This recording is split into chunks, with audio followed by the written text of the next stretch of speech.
It's Christmas, you miss your family, so you decide to take a 10-hour road trip with your kids across the country to visit them.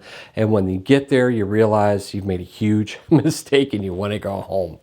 I'll explain why you feel that way and what we could do to make that experience a lot better. Stay right there.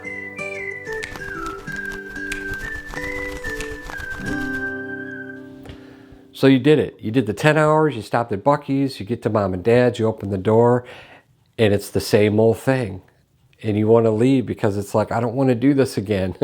So what I'm talking about is that same cycle that you're in with your family, okay? So one of the things that you're experiencing is, especially your mom and dad, but when your families see you, they're often thinking of you as a child because that's where the memories are at, you know? They remember you from when you lived at home with them, okay? And so when they see you, that stuff is still in their mind and they begin to treat you that way. And it's not even on a conscious level, I don't think, a lot of times, okay?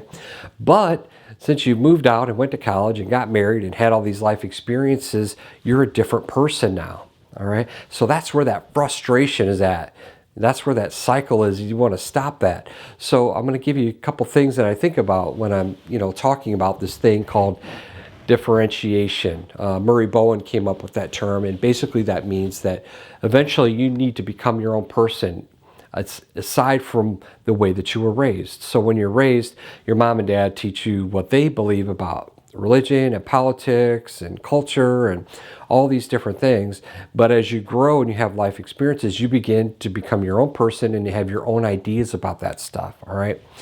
But what happens is you go home and then they see you as a child, and that pull is so strong that a lot of times we regress and we become childlike. We become that person that they're expecting us to be. So it's like they see us as a child and they want us to act like that child, that person that they knew a long time ago. And again, a lot of this stuff is, subconscious. I think they don't mean to do it, but that's frustrating. So the way we can get through that is to, first of all, know about boundaries and set a good boundary. So a lot of families are enmeshed. That means they're in each other's business too much. That's an open boundary. Closed boundaries, they don't talk at all. They're cut off. What we want to do is have something in the middle where there's communication, but we're not over involved in each other's lives, but we're still in contact with them. A way that we can do that is to present ourselves as our current adult authenticated self, all right? And so, which takes a little bit of discipline, and it takes you establishing that boundary, because what can happen is when you interact with them as if you're a child because they're treating you like a child, many times we become enmeshed, okay, and we overshare and we get too involved, or you get frustrated and you push away, all right? But when you're mature and when you're an adult and you're authentic, you can kind of stand in what you believe, all right? And you can have a little give and a little take, and you can be mature about that relationship, all right? So in family systems, we believe that the best way to change the system is to create an imbalance, all right? So let me explain that to you.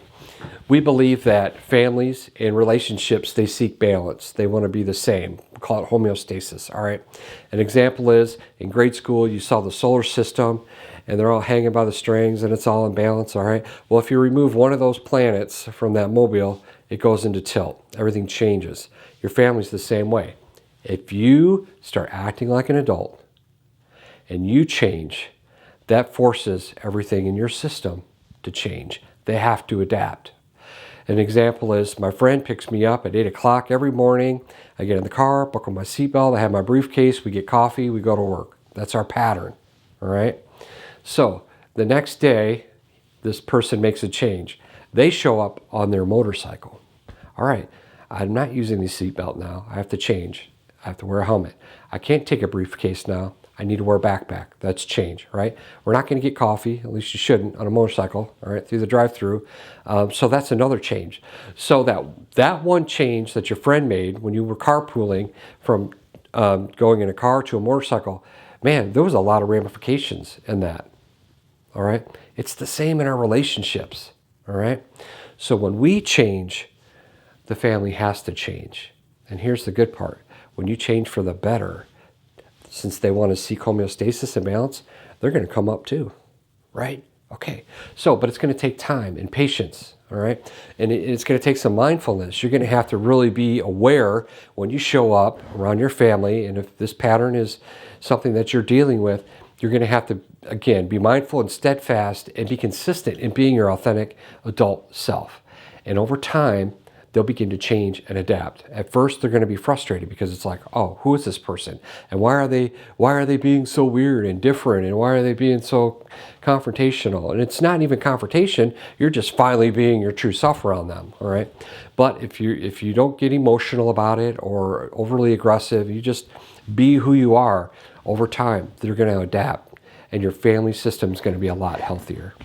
So that's one little tip I have for you to get through the holidays. If you're struggling in your relationships and you need some help, give me a call, shoot me an email. I'd love to talk to you about it. But until then, remember this: stronger relationships start here.